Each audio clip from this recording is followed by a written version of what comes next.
A continuación les presentaremos nuestro webinar basado en cáncer y ejercicio.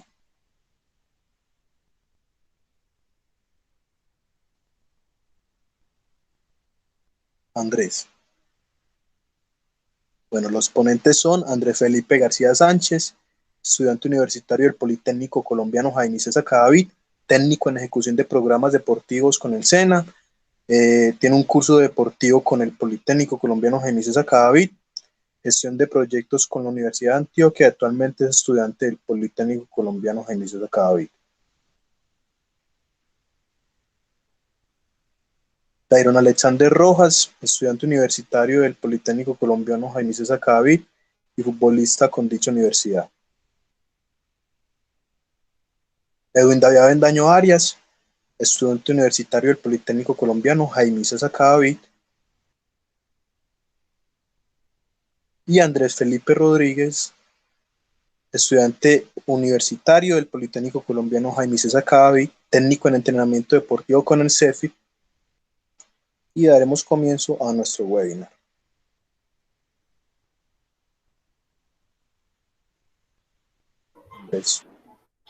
Bueno, soy Andrés Felipe García Sánchez y vamos a iniciar con la presentación. Les voy a explicar qué es el cáncer. Bueno, entonces tenemos que el término cáncer engloba un grupo numeroso de enfermedades que se caracterizan por el desarrollo de células anormales. Estas se dividen, crecen y se diseminan sin control en cualquier parte del cuerpo, es decir, esparcen por cualquier parte del cuerpo. Las células normales se dividen y mueren durante un periodo de tiempo programado. Sin embargo, la célula cancerosa o tumoral pierde la capacidad para morir y se ve casi sin límite. Tal multiplicación en el número de células llega a formar unas masas denominadas tumores o neoplasmas. Estas en su expansión pueden sustituir o destruir los tejidos normales. Bueno, vamos a pasar a la siguiente imagen. Tenemos pues unas células A y unas células B. Las células A son células normales que se dividen de forma controlada. Cuando una célula normal desarrolla mutaciones u otras alteraciones que no pueden ser adecuadamente reparadas, estas activan su propio programa de muerte celular para así controlar su desarrollo y crecimiento. Este proceso es conocido como apoptosis, muerte celular, es decir, muerte celular programada. Bueno, en las B podemos ver que son las células cancerosas que desarrollan mutaciones que no son reparadas y pierden la capacidad de morir, es decir, no hay apoptosis. Bueno, pasemos a la siguiente. Bueno, algunos cánceres pueden no formar tumores como sucede típicamente en los de origen sanguíneo. Por otra parte, no todos los tumores son malignos. Hay tumores que crecen a un ritmo lento, que no se diseminan ni infiltran en tejidos vecinos y se consideran benignos. Bueno, entonces podemos ver la figura. Tenemos los tumores malignos comparados con los benignos. Vemos que las células de tumor benignas, no cancerosas, crecen solo localmente y no se pueden diseminar por invasión o por metástasis. Las células malignas invaden a los tejidos vecinos, entran a los vasos sanguíneos y se metastatizan en sitios diferentes. Bueno, vamos a pasar a la siguiente. Causas del cáncer. Pero bueno, para explicar las causas del cáncer es conveniente aclarar algunos conceptos básicos. Pasemos a la siguiente. Bueno, entonces las células son unidades básicas del organismo que se agrupan para formar sucesivamente tejidos, órganos y aparatos. Las células crecen y se dividen a través del proceso conocido como ciclo celular. El ADN es el código de instrucciones que posee cada célula para programar sus funciones, incluyendo el crecimiento y la división. Mutaciones. Bueno, estos son procesos en los que la secuencia de nucleótidos de un gen se altera, induciendo errores en la producción de proteínas y, por tanto, en las funciones celulares programadas. Las células normales se defienden de estos errores a través de mecanismos reparadores. Y cuando el daño es severo, es cuando estas utilizan la apoptosis, la muerte celular programada. Bueno, ahora sí, pasemos a las causas del cáncer. El cáncer es una enfermedad que sucede como resultado de un daño en el ADN y en los mecanismos de regulación del mismo, daño epigenético, y que resulta de una proliferación celular incontrolada.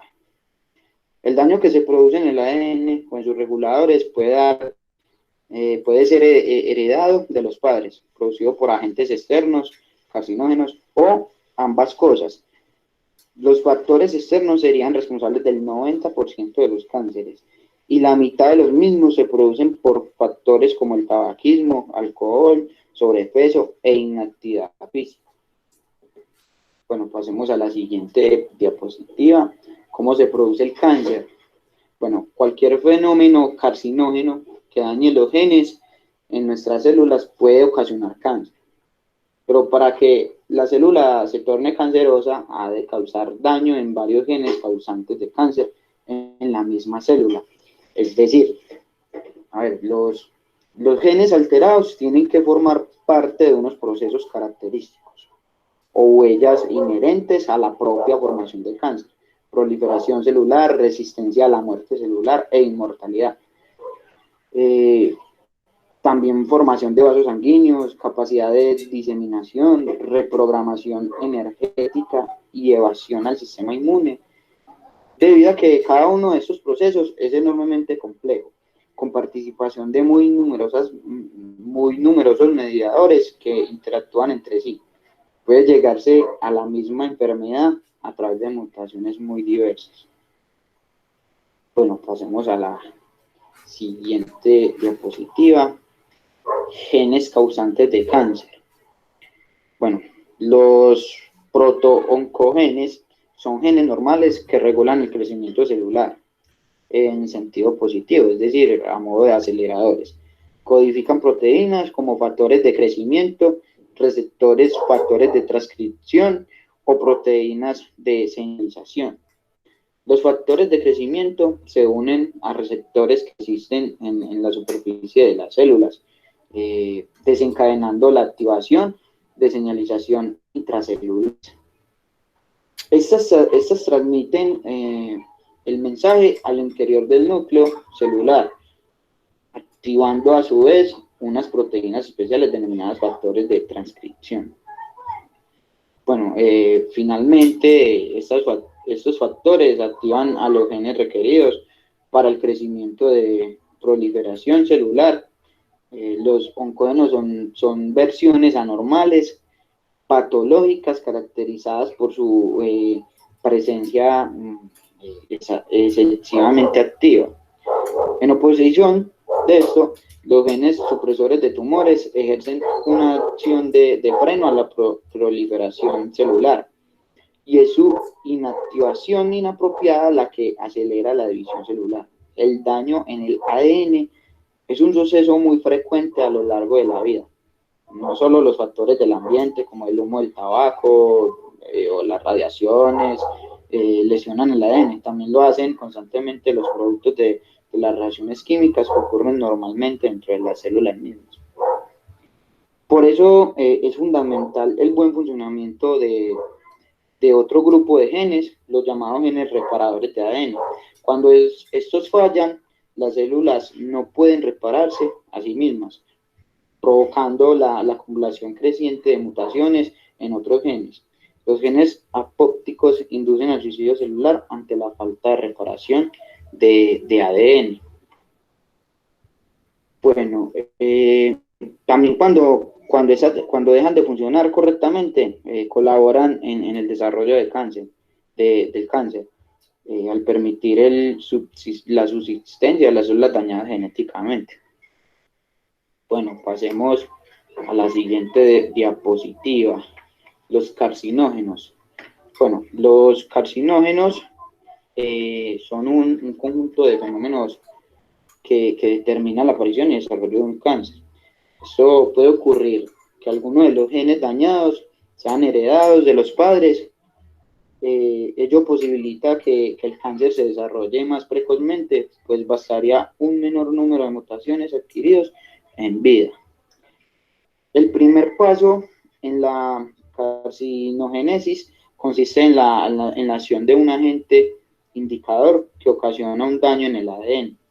A veces se nace con esta mutación y otras se induce por causas internas al organismo, como hormonas, infecciones o inflamación crónica.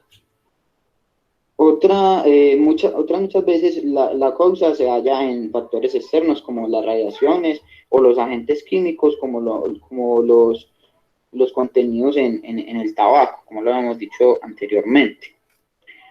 Un segundo paso es inducido por la exposición a un agente promotor que, aprovechando la ventaja proliferativa otorgada por el primer paso, estimula las células a dividirse, es decir, promueve la expansión de la población celular iniciada por la mutación. De nuevo, los agentes promotores pueden ser congénitos, adquiridos propios o externos. Bueno, en un tercer paso, inductor a la progresión, tenemos nuevas mutaciones o cambios epigenéticos. Confieren capacidades invasivas y metastatizantes. Sin este último paso, el tumor puede permanecer benigno y localizado. El origen de estos factores es análogo al de las anteriores etapas. En esta fase, el ambiente alrededor de la célula cambia radicalmente. El tumor instaura sus sistemas de crecimiento autónomo, promoviendo señales de crecimiento. Además, esa destruye la membrana basal y matriz extracelular para abrirse camino hacia los vasos sanguíneos y linfáticos. Es ahí cuando el tumor, el cáncer, se metastiza en otro tejido o en otro órgano. Bueno, vamos a la siguiente. ¿Cómo evoluciona el cáncer? Bueno, el cáncer se extiende a los tejidos y órganos vecinos a través de un proceso de invasión, emigrando e infiltrando directamente las áreas continuas. Es lo que se denomina invasión local. Además, las células tumorales pueden invadir los vasos sanguíneos y linfáticos y viajar a través de ellos hasta otros órganos o tejidos distantes en los que puede implantarse. Es lo que les estaba diciendo pues anteriormente, y a esto se le llama metástasis. Eso ocurre de la siguiente manera. Las células tumorales alcanzan primero los ganglios linfáticos y finalmente el torrente sanguíneo. Bueno, los ganglios son unas pequeñas estructuras nodulares que el flujo de linfa. Linfa es un líquido claro implicado en el inmunológico, hasta su desembocadura en la circulación sanguínea, y es cuando ya causa pues o hay metástasis. Bueno, pues por ejemplo, en la imagen tenemos en la diapositiva, podemos ver que hay un tumor que se origina en el colon y metastatiza el hígado. Pero, a ver, eso sigue siendo un cáncer de colon y no un cáncer hepático. Y el cáncer de colon es considerado pues como tumor primario, el otro sería secundario. Bueno, pasemos a la siguiente, que aumenta el riesgo de cáncer. Bueno, normalmente se requiere un largo periodo de tiempo para completar las etapas de la carcinogénesis, siendo habitual que transcurran décadas desde la exposición al carcinógeno hasta la aparición clínica del cáncer. Sin embargo, el efecto de los carcinógenos será mayor y más precoz cuando se suma exposición a otros carcinógenos, como la acumulación de lesiones genéticas a lo largo de los años. Eso hace pues que con la edad aumente la probabilidad de padecer cáncer.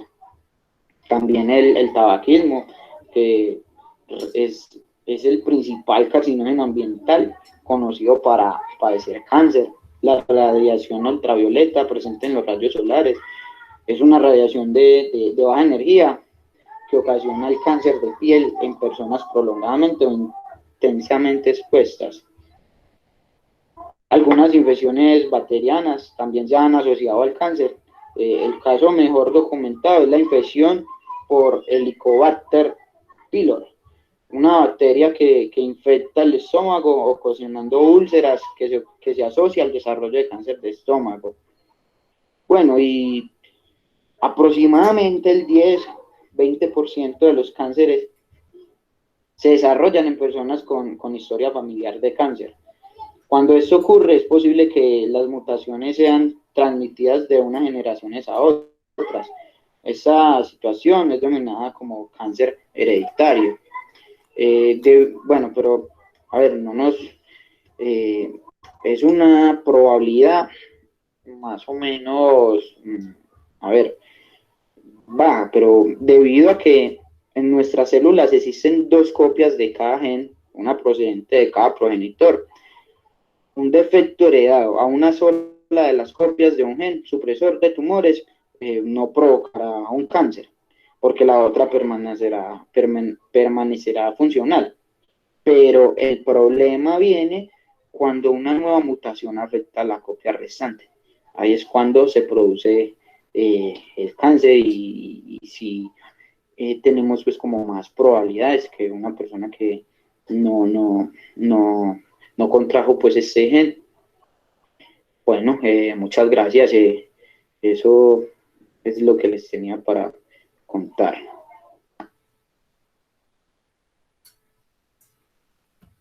Bueno, gracias Andrés. Cordial saludo a nuestros espectadores. Mi nombre es Edwin Avendaño. Les vengo a hablar sobre los tipos de cáncer. Existe una gran variedad de tipos de cáncer, aproximadamente de 200 en total. Cada uno de ellos posee características particulares. En algunos casos son completamente diferentes al resto de otros cánceres, viendo así el poder considerarse enfermedades independientes por sus causas, su evolución, su tratamiento específico. Entre otras cosas, podemos definir un tipo de cáncer según el tejido y el órgano en que se origina o se afecta. Dicha enfermedad se pueden agrupar por el tejido que se dio de origen. Ahora vamos a pasar a la siguiente diapositiva. Tenemos como primer grupo los carcinomas. Siguiente, por favor. Los carcinomas son un tipo de cáncer que se desarrolla a partir de las células epiteliales. Este comienza en un tejido que recorre las superficies internas o externas del cuerpo. Estas células malignas constituyen el tipo más común de cáncer. Los lugares más comunes donde se presentan son la piel, la boca, el pulmón, la mama, el tracto digestivo y el útero. El carcinoma presenta dos grandes grupos, que es el carcinoma epidemorde, que es aquel que cubre el cáncer en la piel, el cual se presenta más en hombres que en mujeres y se origina en la epidermis y células espinosas. Y por otra parte, tenemos la adenocarcinoma, que son originarios en las glándulas de secreción. Por ejemplo, el fumar es un esencial factor de riesgo frente a este cáncer. Se presenta en órganos comunes como el colon, la próstata, el páncreas, el estómago, entre otros. Bueno, ahora les vamos a hablar sobre los sarcomas. Pertenecen a un grupo de cánceres poco frecuentes que aparecen en los huesos y en el tejido conectivo, como la grasa y los músculos.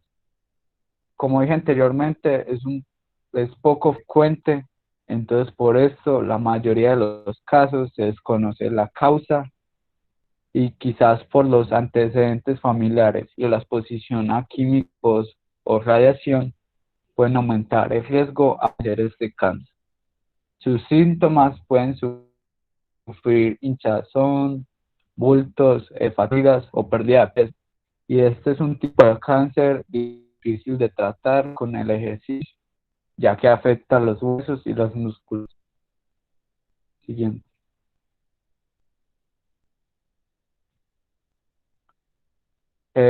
Pasando al siguiente tipo, tenemos las leucemias, que es el cáncer de los tejidos que forman parte de la sangre en el organismo, incluso la médula ósea y el sistema linfático. La leucemia tienen diferentes tipos, algunos frecuentes en niños y otros en adultos. La leucemia por lo general involucra a los glóbulos blancos, o ya se saben, son poderosos combatientes de infecciones, y la médula ósea es la que produce estos glóbulos blancos, por lo que la leucemia trata a la médula ósea que produzca glóbulos blancos anormales y que no trabajen comúnmente. Por último, tenemos los linfomas.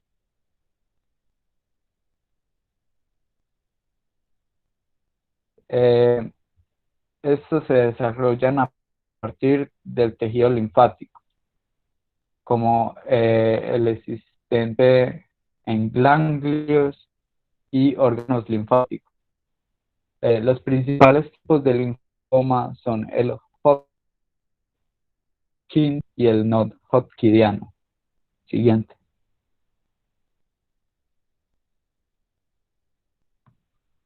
Bueno, estos términos se acompañan frecuentemente de un prefijo que describe el tipo de célula que se obtuvo.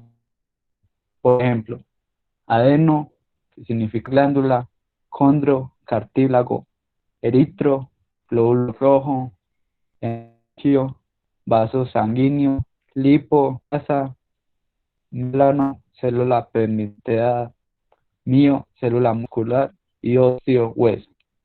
Gracias. Cordial saludo para todos.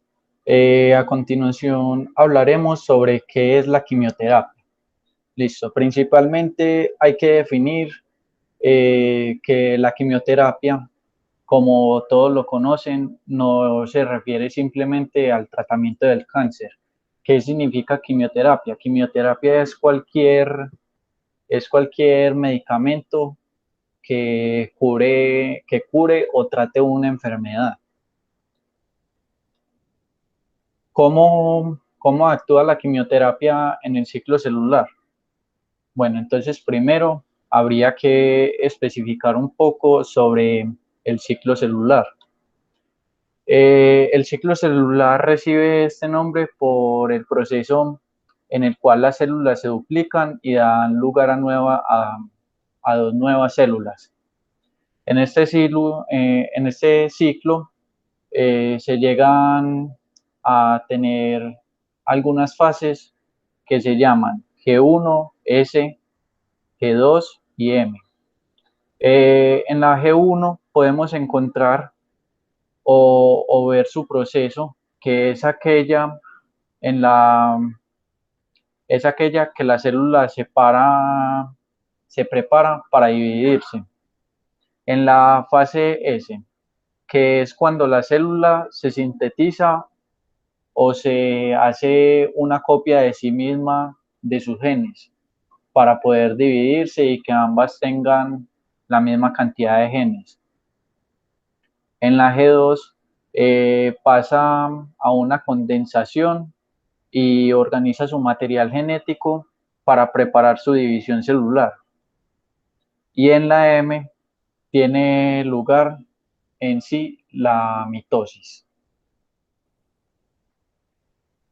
Listo. Entonces, ¿cuáles son los tipos de medicamentos para tratar que se utilizan en las quimioterapias?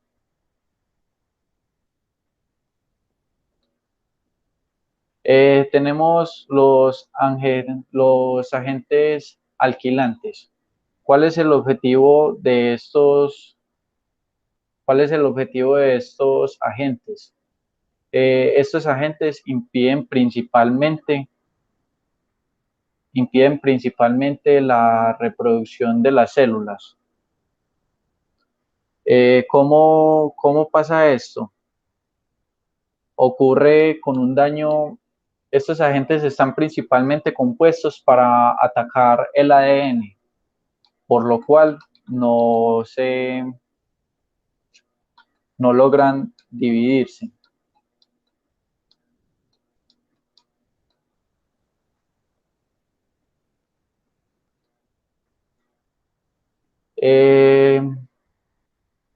Estos medicamentos ejercen su acción en todas las fases del ciclo celular y se usan para tratar muchos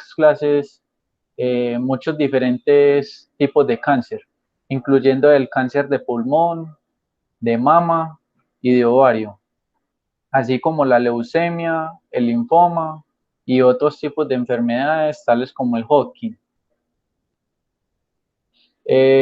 Debido a que estos medicamentos dañan el ADN, pueden afectar las células que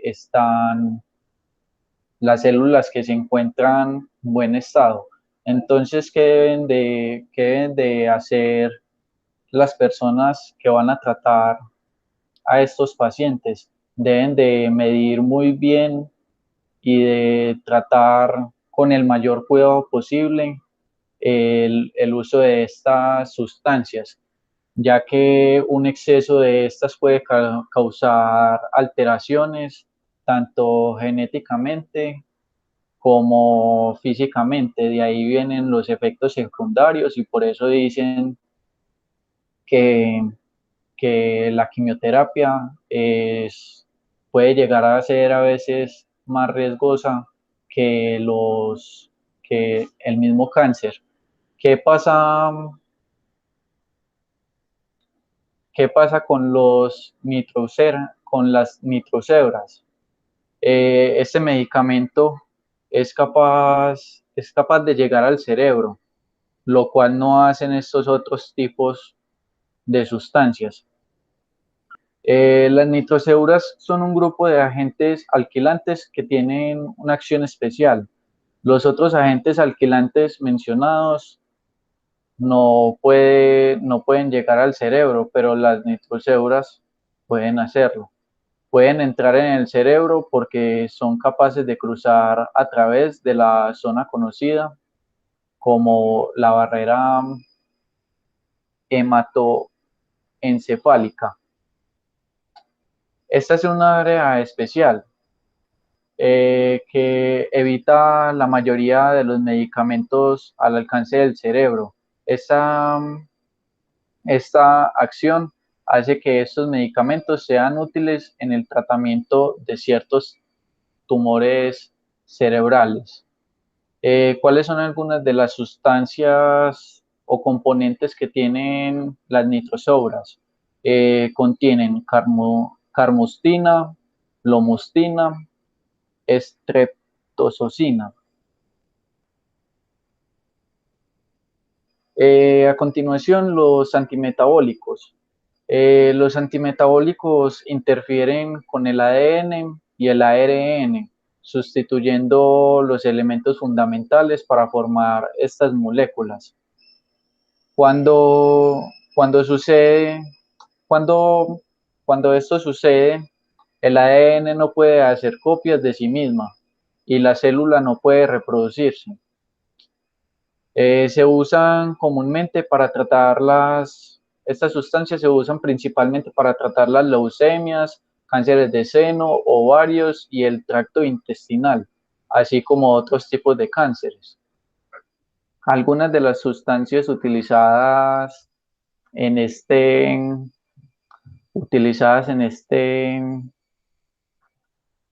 los antimetabolitos son azacitidina, capecitabina y cladribina.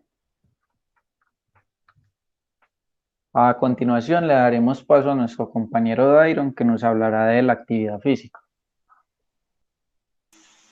Andrés, muchas gracias.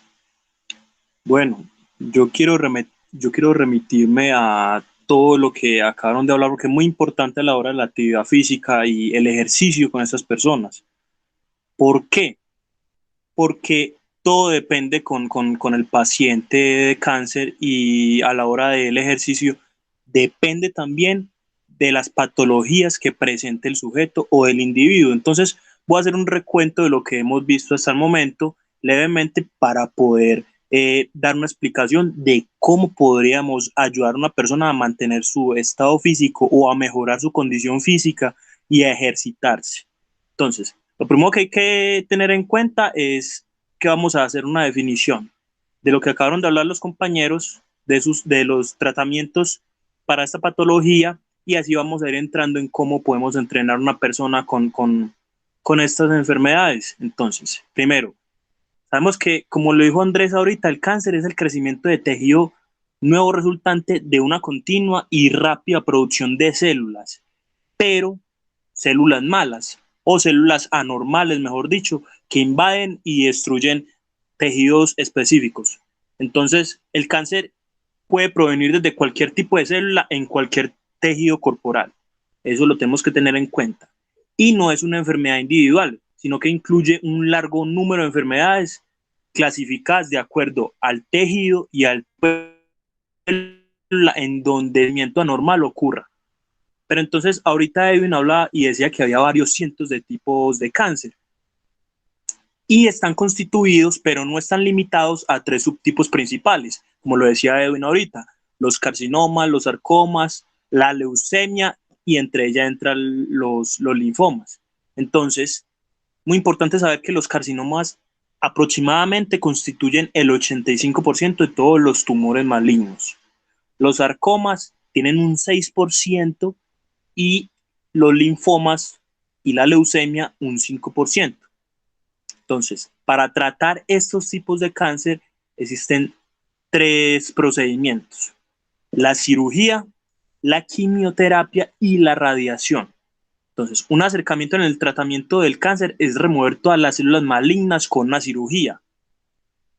Eso anteriormente significaba remover todo el tejido que estaba involucrado con el crecimiento de esas células malignas y la mayor cantidad de tejido que potencialmente también estuviera involucrado, y todo esto se retiraba si en ese potencial de tejido involucrado había no linfáticos u otros órganos u otro tejido, se tenía que retirar también. Pero es muy importante porque algunos tumores, notablemente el cáncer de mama, no siempre es necesario una cirugía radical como la mastectomía, la mastectomía.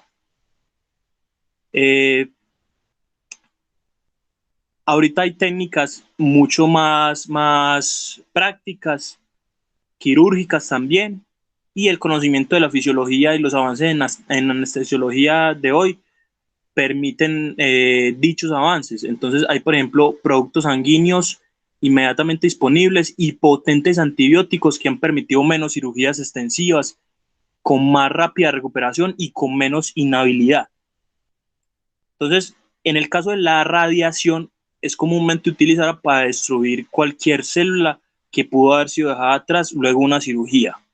El uso de la radiación depende del tipo de cáncer y de cuál ha sido la expansión de este, y es usualmente recomendada para los pacientes en los que el cáncer se ha expandido fuera del órgano. Se ha hecho metástasis, por ejemplo, como decía ahorita Andrés, que es cáncer de colon, pero ha hecho metástasis al hígado o ha hecho metástasis al riñón y derivados y cercas. Bueno, la radiación no siempre es precedida, pilas con esto, no siempre es precedida por cirugía, pero puede ser administrada a un paciente antes de cualquier otro tratamiento que se ha hecho en el paciente. Bueno, en el espectro electromagnético, los rayos X tienen una energía muy alta energética y una onda de longitud muy corta.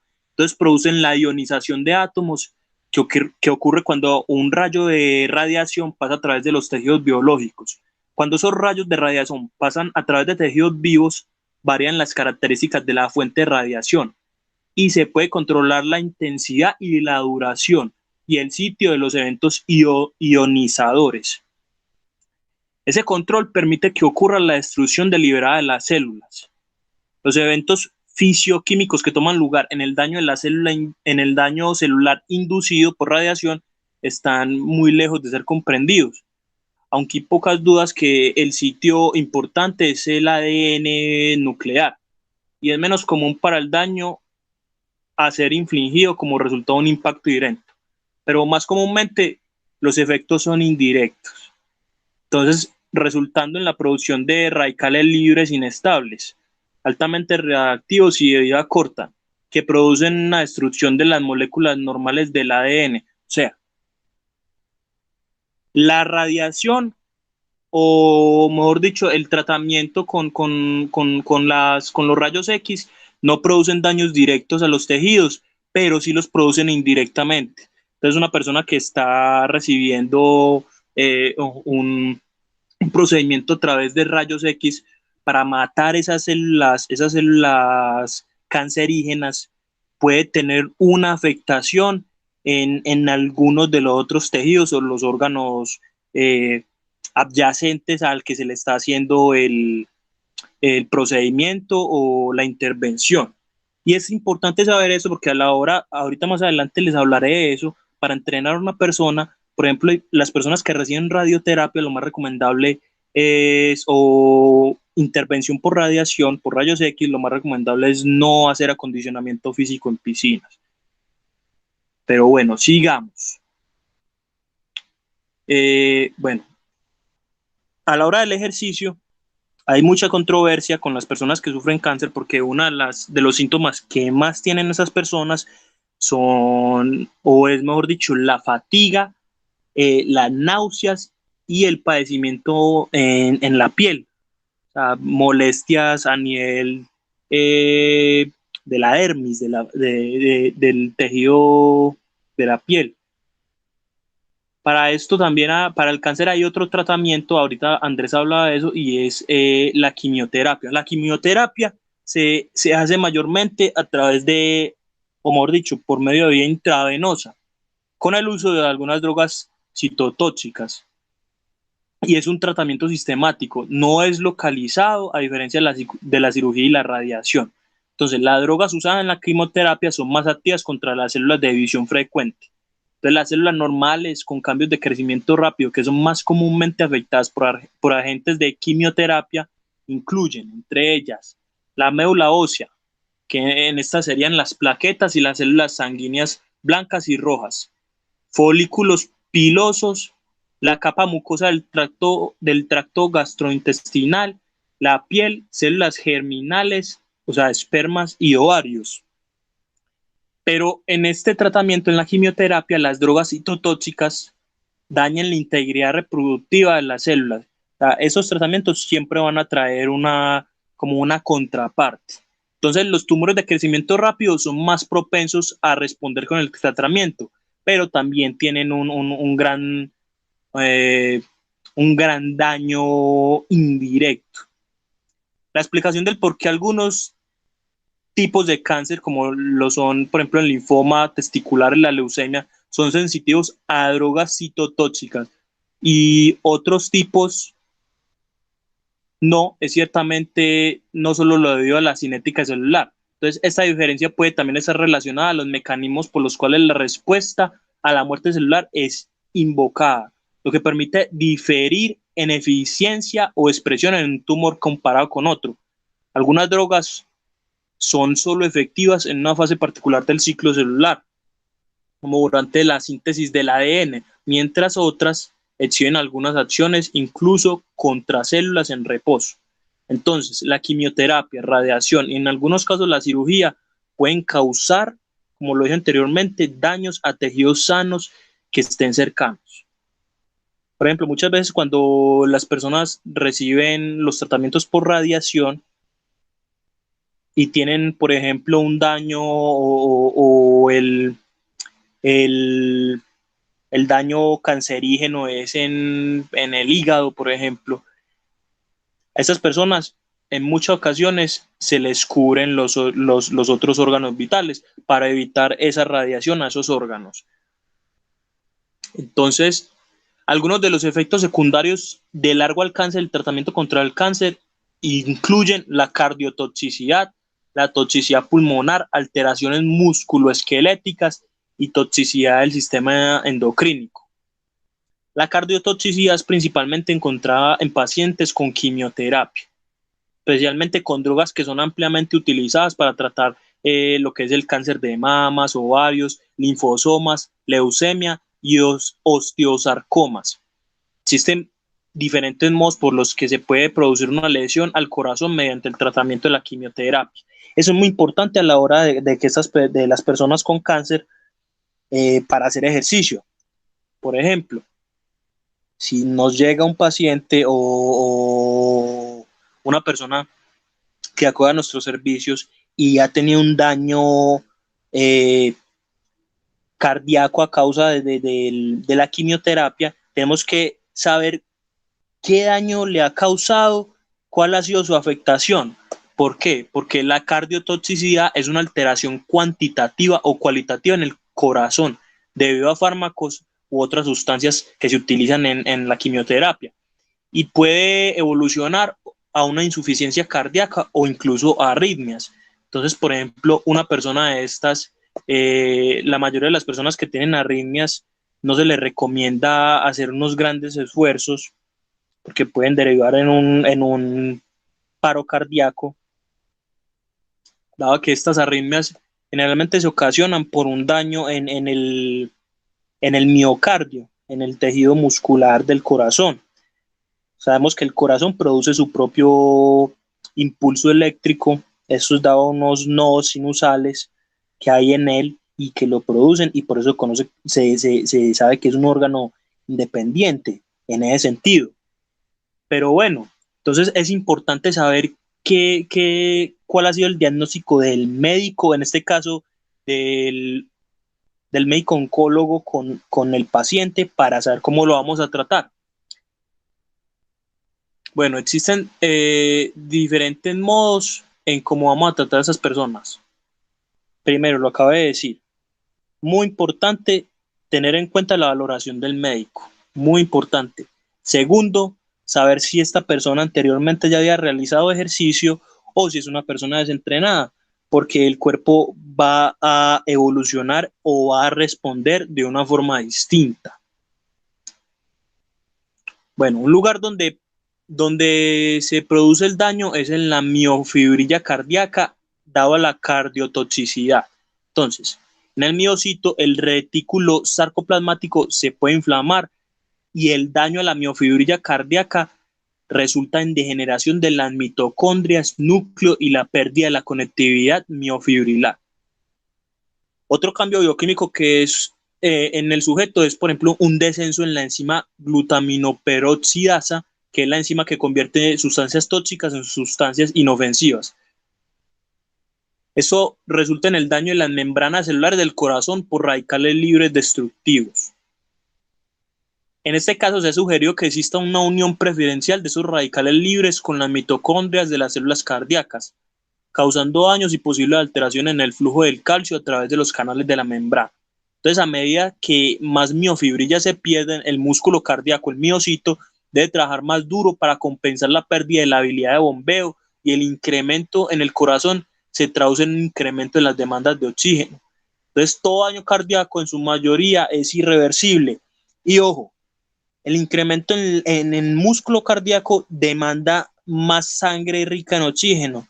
Entonces, si esta persona, si es una persona desentrenada y tiene estas secuelas de cardiotoxicidad a causa de las quimioterapias, hay que adaptar el ejercicio físico, en este caso los ejercicios aeróbicos, a su capacidad, a la capacidad de esta persona.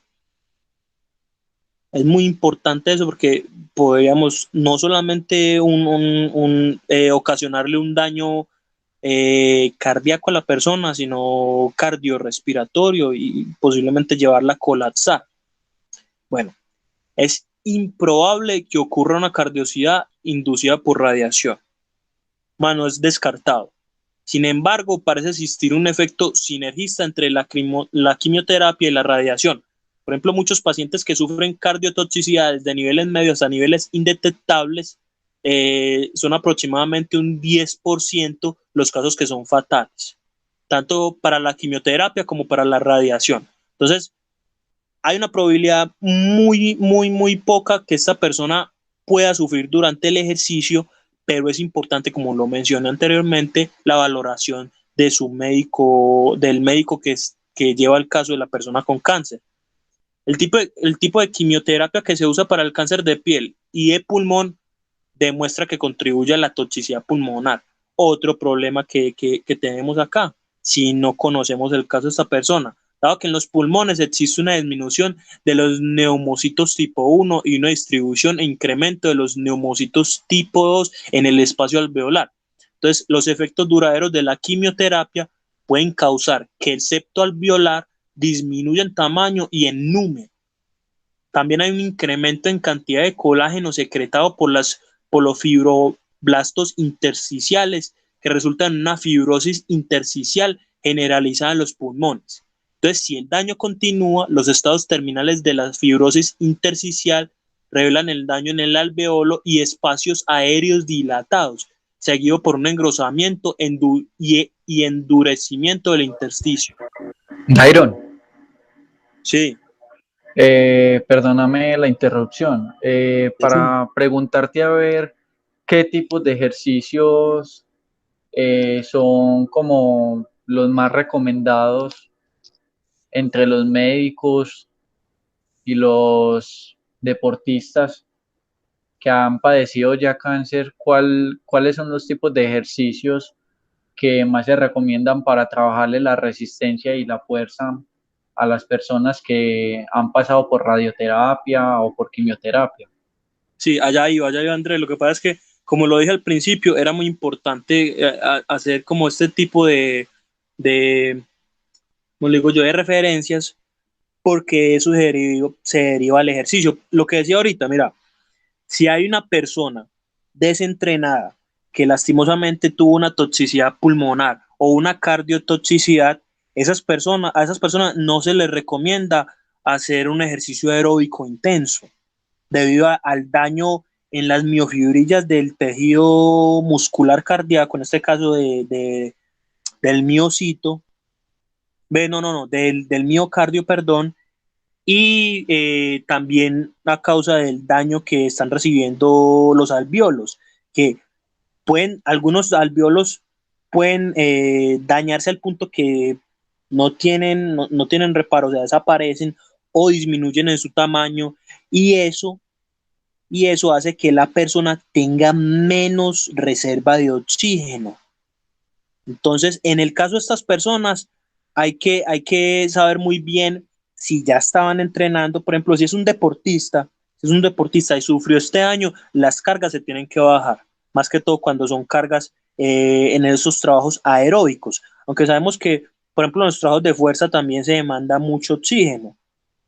Entonces, la mayoría de estas personas con esos problemas de toxicidad pulmonar y cardiotoxicidad son trabajos alrededor del 60% de la capacidad del sujeto. Como dije ahorita, depende mucho de la capacidad del sujeto. Entonces, para esas personas se puede trabajar esos trabajos aeróbicos. Generalmente, según lo que vi, son trabajos que no superen ese 50%, trabajos de una intensidad leve, sin mucho moderada para estas personas.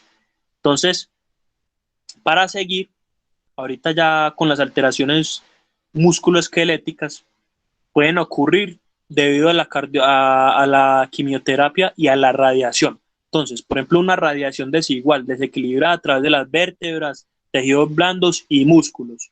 La radiación hacia un lado del cuerpo para el tratamiento de tumores intraabdominales que frecuentemente resultan en escoliosis, cifosis o en ambas.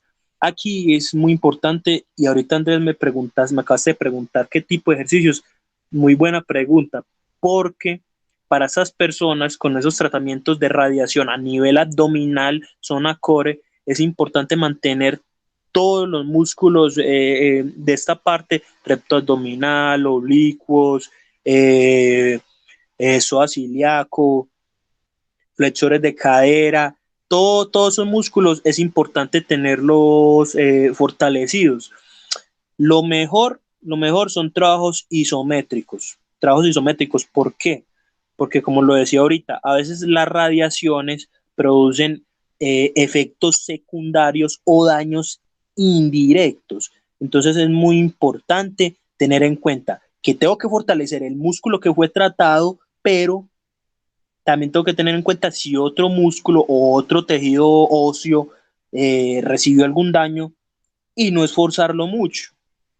Entonces, cuando hacemos esos trabajos isométricos, el trauma al músculo, el trauma al músculo y el trauma al tejido óseo es menor, porque no hay una contracción continua, sino que hay una tensión continua, y eso también permite el desarrollo del tejido muscular, pero no traumatiza tanto como los ejercicios isotónicos, que son contracciones continuas y pueden derivar, en el caso de estas personas con esos daños musculoesqueléticos, en desgarres o incluso en algunos en fracturas.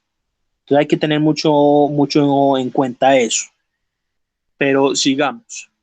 Entonces, los daños por radiación se pueden prolongar a los músculos, como ya lo había dicho, especialmente si se sigue tratamiento contra sarcomas de tejidos blandos de las extremidades. Entonces, los mecanismos de lesión han sido identificados, principalmente se han hecho esto en estudios con animales, incluyen un efecto indirecto sobre los miocitos, resultando en la muerte celular, el daño vascular por isquemia, atrofia y fibrosis e inflamación con un incremento preferencial en colágeno de tipo 3. También los efectos de la radiación prolongada en los huesos largos incluyen limitaciones funcionales, acortamiento de la extremidad, osteonecrosis, o sea, muerte de ese tejido, susceptibilidad incrementada a fracturas, los que les acabo de decir, y una curación mucho más lenta que lo normal.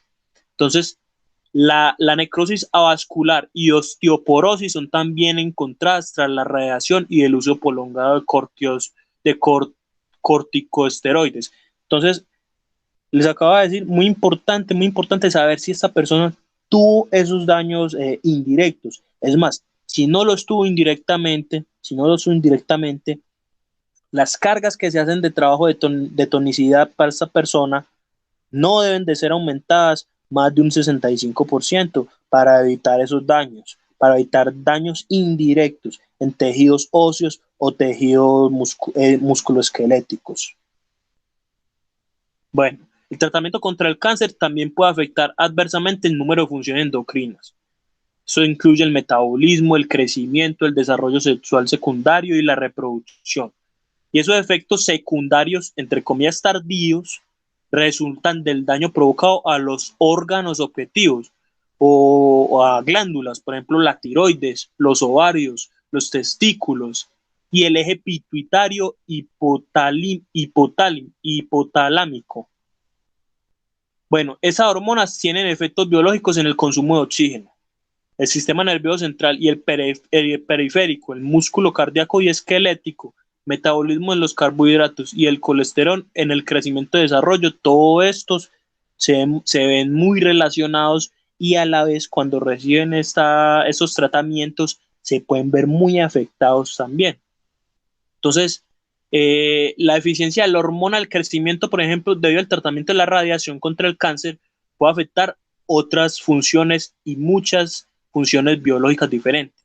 Entonces, aparte de incrementar el crecimiento lineal, la hormona del crecimiento es importante en definir la composición corporal, la densidad ósea, la fuerza muscular, el rendimiento en el ejercicio físico, el sistema cardiovascular, metabolismo y la función inmune. Entonces, los adultos deficientes de la hormona del crecimiento están en mayor riesgo de fracturarse en cualquier impacto que tengan.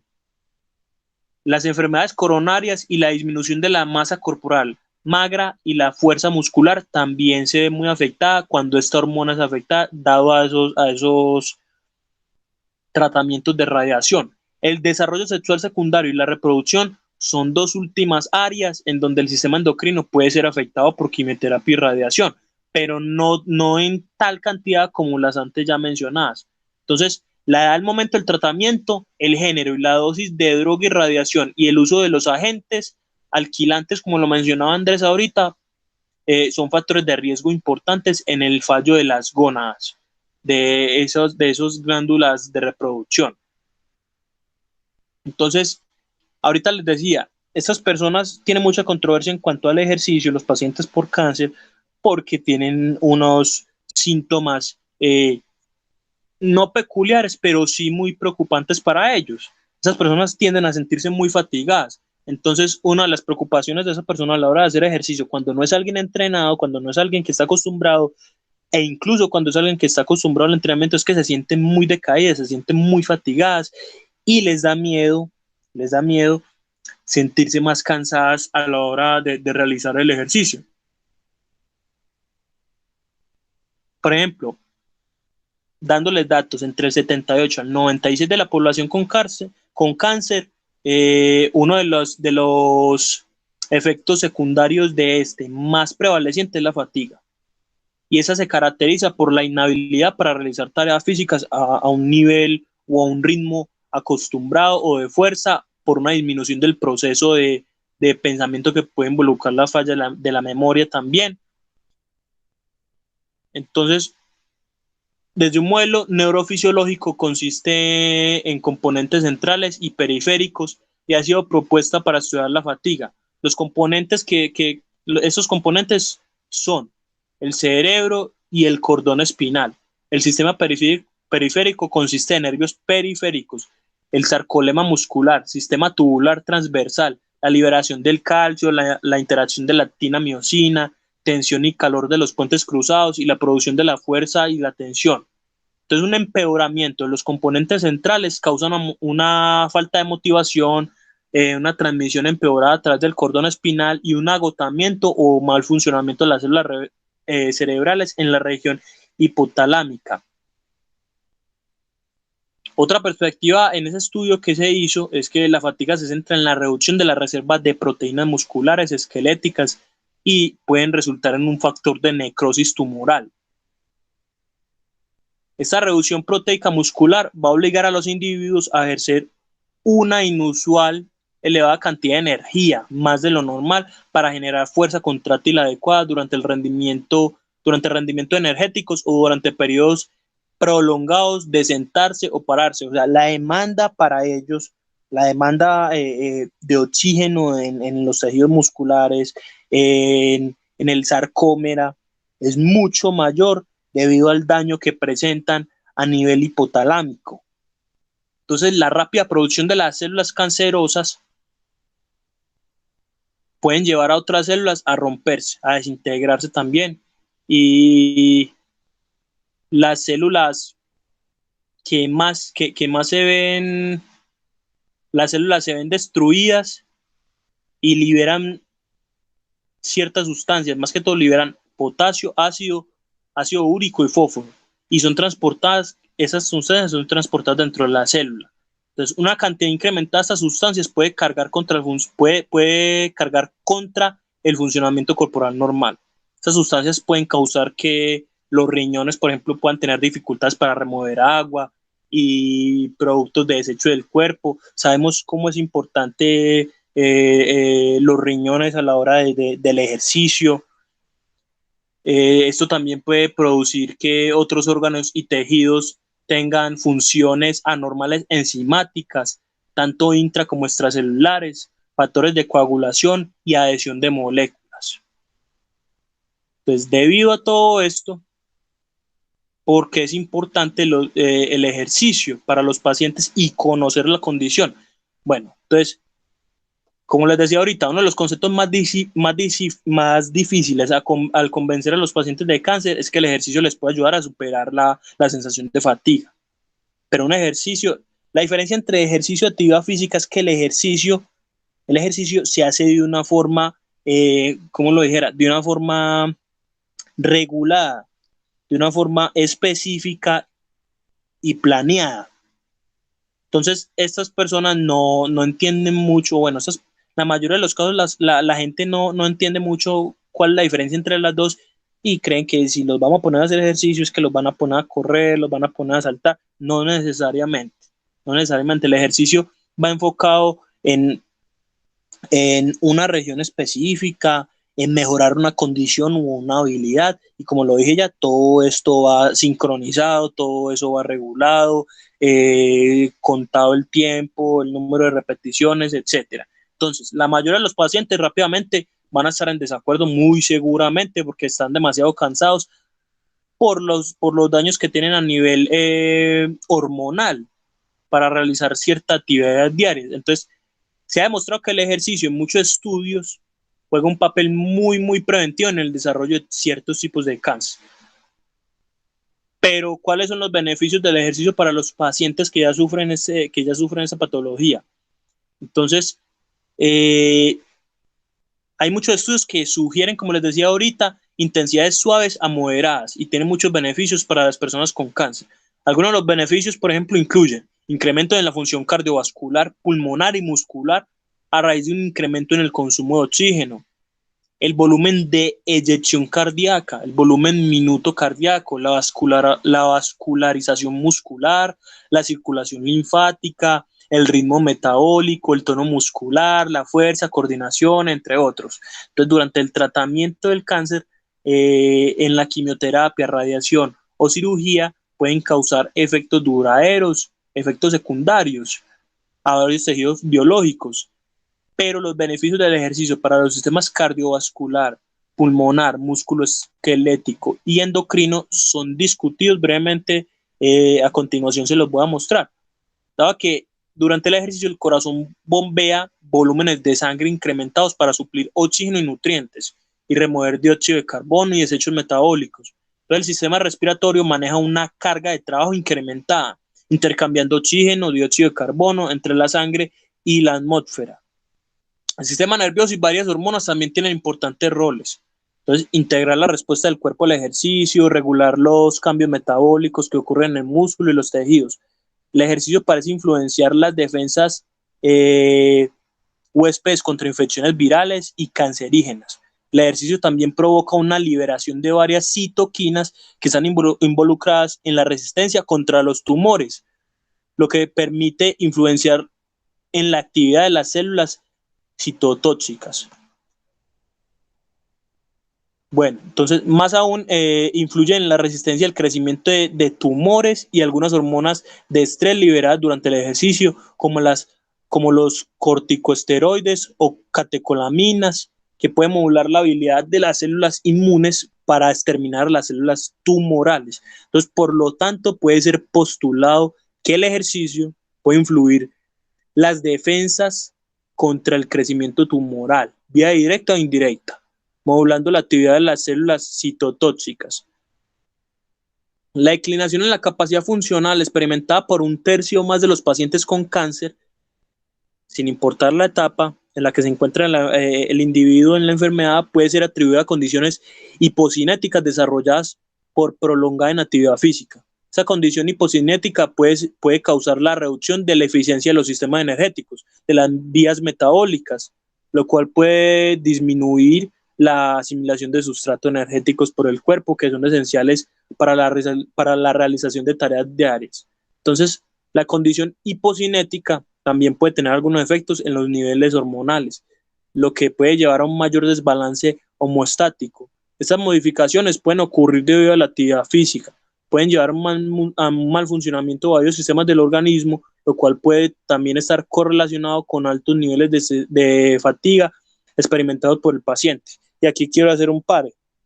Lo que les decía ahorita, es muy importante saber la historia de la persona que acude a nosotros a la hora de realizar la actividad física con ellas, porque si bien esa actividad física, como lo mencionaba ahorita, puede liberar ciertas sustancias que ayudan al sistema inmune a combatir células tumorales, cancerígenas, llevado en exceso puede traer un efecto o un contraefecto en estas personas, aumentar más la fatiga. Y debido a esto pueden tener problemas a nivel o en sus vías metabólicas y ocasionar problemas que están más allá de lo que ellos están sufriendo. Por ejemplo, una persona que tenga cardiotoxicidad, pongo otra vez el ejemplo, y esa persona se va a sentir muy fatigada debido a que el corazón no está bombeando la cantidad de sangre necesaria para ese ejercicio. Si no se le dosifican las cargas, esta persona con una carga mayor a la que puede sostener, debido al daño ocasionado por el exceso de sustancias producidas durante el ejercicio excesivo, puede resultar con un daño renal. Entonces, otra cosa que se le suma al paciente y sería mucho peor. Pero independiente de esto, el ejercicio moderado ha sido sugerido por muchos investigadores como una solución, como una rehabilitación para la pérdida energética en pacientes con cáncer. Entonces, definido como la contracción y la relajación rítmica de grandes grupos musculares sobre un periodo de tiempo prolongado. El ejercicio aeróbico ha demostrado ser capaz de mejorar las capacidades físicas en pacientes con cáncer. El resultado más significativo fue los pacientes que experimentaron una clara reducción de fatiga y pudieron sobrellevar actividades normales de la vida diaria sin limitaciones. Pero todo esto, como ya lo dije anteriormente, tiene que ser calculado y tiene que ser llevado a la capacidad del paciente. Entonces, hay que tener en cuenta también que la mayoría de los pacientes con cáncer no son tan activos tanto durante como después del tratamiento, como lo fueron antes del tratamiento o incluso antes de los diagnósticos. Entonces, una reducción de las actividades físicas puede causar atrofia muscular, cambio en las propiedades musculares, reducciones en la densidad ósea. La atrofia muscular y una reducida densidad ósea pueden llevar a un nivel reducido de fuerza musculoesquelética y un rendimiento, contribuyendo al riesgo de una fractura o lesiones musculares. Y hay un término muy bacano que es el ejercicio oncológico. Ya enseguida les voy a hablar de eso, de qué trata.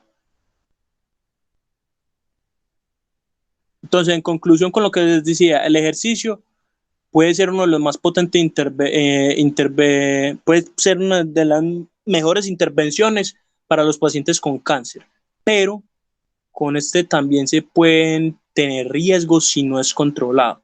No todos los ejercicios son creados igualmente. Entonces, para ser efectivo y seguro, el ejercicio debe ser prescrito e incluir 5 criterios: el estado del individuo, el tipo de ejercicio, la intensidad del ejercicio, la frecuencia del ejercicio, la duración del ejercicio. Esos criterios son muy importantes para hacer un trabajo adecuado con la persona que sufre cáncer. El entrenamiento anaeróbico y aeróbico debe ser un componente integral en el estilo de vida de las personas que luchan contra esta patología o las que están recuperando de ellas. Entonces, debido a que el periodo de latencia para algunas toxicidades de varios años, luego de completar el tratamiento, las consecuencias de un daño permanente o a lo largo de este periodo de tiempo son desconocidas realmente. Pero el ejercicio podría ser un vínculo fisiológico que disminuya o incluso revierta los efectos malignos o contraefectos de la quimioterapia, la terapia de radiación y la cirugía. Hay otra Dairon, investigación, señor. perdón nuevamente la interrupción.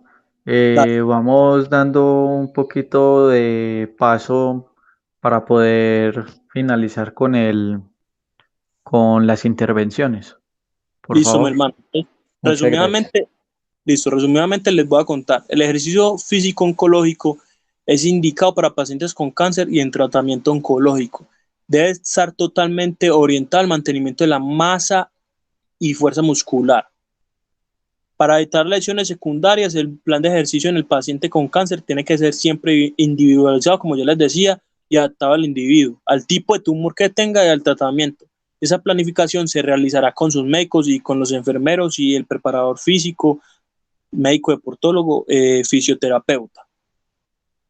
Bueno, los pacientes con afectación ósea deben evitar la sobrecarga de los huesos afectados. Los pacientes con cirugía abdominal reciente van a tener que cuidar la musculatura abdominal, y los pacientes con cirugía pulmonar deben adaptar el ejercicio a su capacidad respiratoria. Los tipos de ejercicios que pueden hacer, por ejemplo, una persona luego de la radioterapia, se puede realizar en su mayoría cualquier ejercicio físico, a excepción de la natación, como ya les decía ahorita. cosa que la piel puede empeorar con el agua de las piscinas. Entonces lo ideal es combinar ejercicios aeróbicos como andar, trotar, montar en bicicleta, entre otros, y ejercicios de fuerza para tonificar la musculatura. Puede ser pesas, mancuernas, barras, y sentadillas, dominadas, etc. Bueno, hay que tener en cuenta que es importante saber que en tratamientos como la radioterapia no hay que realizar ejercicios expuestos al sol. En cuanto a la quimioterapia, el ejercicio ayuda a reducir la astenia o el cansancio, mejor dicho, asociado a la quimioterapia. También mejora el estado de ánimo, puede ayudar a mejorar las ganas de comer, porque hay muchas personas que pierden el apetito. Y otro beneficio potencial es el mantenimiento de la masa muscular, que con frecuencia luego esos tratamientos tienden a disminuir. Entonces, antes de iniciar el programa de ejercicio se requiere una evaluación previa sobre la situación de la enfermedad, los efectos secundarios y otras condiciones médicas. Entonces, fijarse, y esto es más como un plan de evaluación y de control, fijarse un objetivo de 150 minutos de ejercicio aeróbico de intensidad moderada, pero todo esto tiene que ir dividido a lo largo de 3 a 5 días y ejercicios de resistencia al menos 2 días. Entonces, todas las sesiones deben de incluir un periodo de calentamiento y otro de vuelta a la calma. Se recomienda que el ejercicio se haga siempre supervisado y, si es posible, en grupo, porque el beneficio del ambiente es mucho mejor.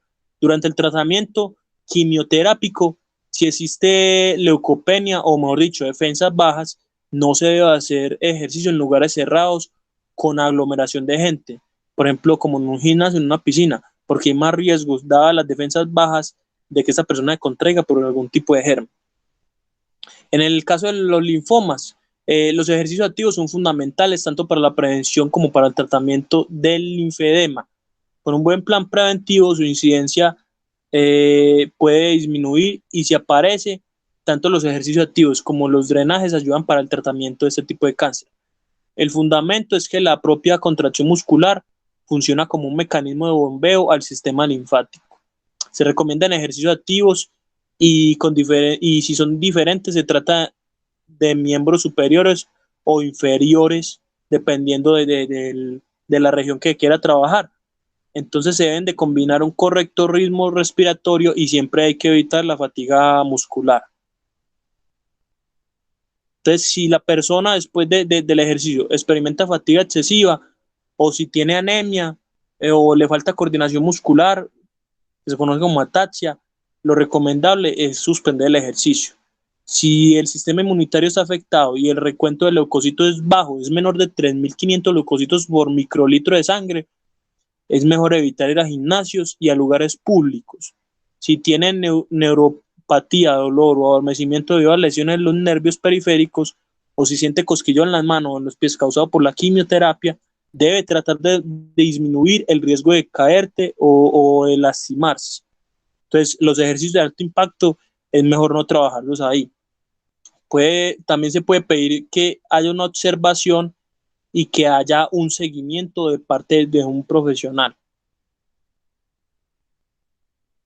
Con esto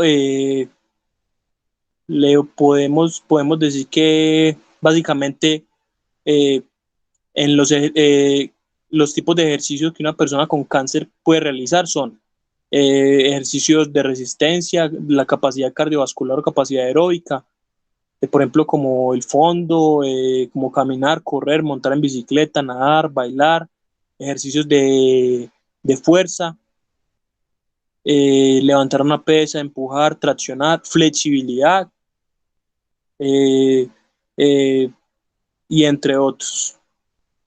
Dado esto, pues, quiero darle gracias a los muchachos y con esto terminar la exposición. Muchas gracias, Andrés. Muchas gracias por la participación de los compañeros, muchas gracias a ustedes por prestar atención a este tema tan interesante que es cáncer y ejercicio.